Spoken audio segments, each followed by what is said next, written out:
বিজেপির স্বাস্থ্য ভবন অভিযান ঘিরে উত্তেজনা ছড়ালো সল্টলেকে। পূর্ব ঘোষণা মতো বৃহস্পতিবার দুপুর 2টো নাগাদ রাজ্যের বিজেপি নেতারা মিছিল নিয়ে রওনা দেন স্বাস্থ্য ভবনের উদ্দেশ্যে, কিন্তু অনেক আগেই রাস্তার উপরে ব্যারিকেড তৈরি করে রেখেছিল পুলিশ। উত্তেজনা ছড়ানোর আশঙ্কায় আগে থেকেই বিশাল পুলিশ বাহিনীও মোতায়েন ছিল স্বাস্থ্য ভবন যাওয়ার পথে। আরজিকর কাণ্ডের প্রতিবাদে বিজেপির মিছিলে রাজ্য সভাপতি সুকান্ত মজুমদার, বিরোধী দলনেতা শুভেন্দু অধিকারী সহ সব রাজ্য নেতারাই যোগ দিয়েছিলেন। মিছিলে ছিলেন বিজেপির সাংসদ বিধায়কেরাও।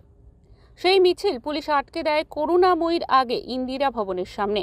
এরপরেই পুলিশের ব্যারিকেড টপকে অনেক বিজেপি কর্মী স্বাস্থ্য ভবনের দিকে যেতে শুরু করে, তবে বেশি দূর এগোতে দেয়নি পুলিশ। রাস্তার উপরে আরও ব্যারিকেড ছিল। মিছিল চলাকালীন মাঝপথ থেকেই রাজ্যের বিরোধী দলনেতা শুভেন্দু অধিকারীকে আটক করে পুলিশ। বিজেপি সাংসদ শ্রমিক ভট্টাচার্যকেও আটক করা হয়। তাদের পুলিশের প্রিজন ভ্যানে তোলা হয়। তাদের পুলিশ গাড়িতে তোলার পরেও মিছিল এগোতে থাকে। সুকান্ত পতাকা নিয়ে এগিয়ে যান, সঙ্গে ছিলেন প্রাক্তন রাজ্য সভাপতি দিলীপ ঘোষ।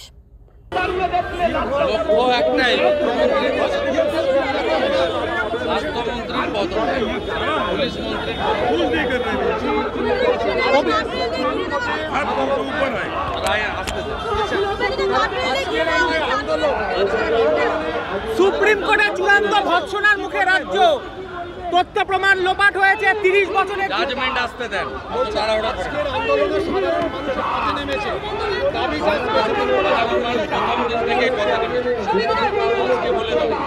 প্রথম দিন থেকে সাধারণ মানুষ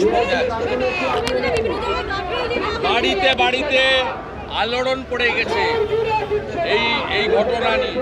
এই আন্দোলন কোনো ব্যক্তি, রাজনৈতিক দল সংগঠনের মধ্যে সীমাবদ্ধ নেই।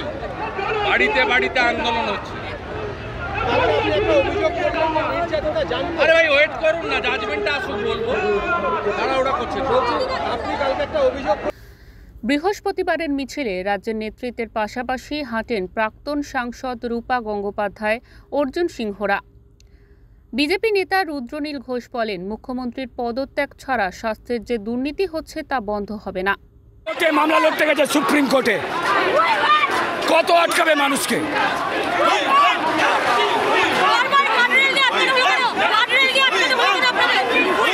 পশ্চিমবঙ্গের মানুষকে, মায়েদের বোনেদের আটকানো যায়নি, কোনো মানুষকে আটকানো যাবে না।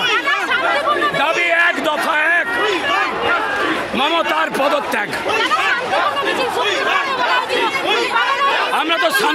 আমরা তো শান্তিতেই আছি, পুলিশ অশান্তি করার চেষ্টা করছে বারবার আটকে দিয়ে। মিছিলে আরজিকর কাণ্ডের বিচারের দাবিতে বিজেপি কর্মীরা প্রতীকী হাত করা ফাঁসির দড়ি নিয়ে হাঁটেন। পুলিশের গাড়িতে বিরোধী দলনেতা সহ কয়েকজন উঠে যাবার পরেও নতুন করে উত্তেজনা তৈরি হয়।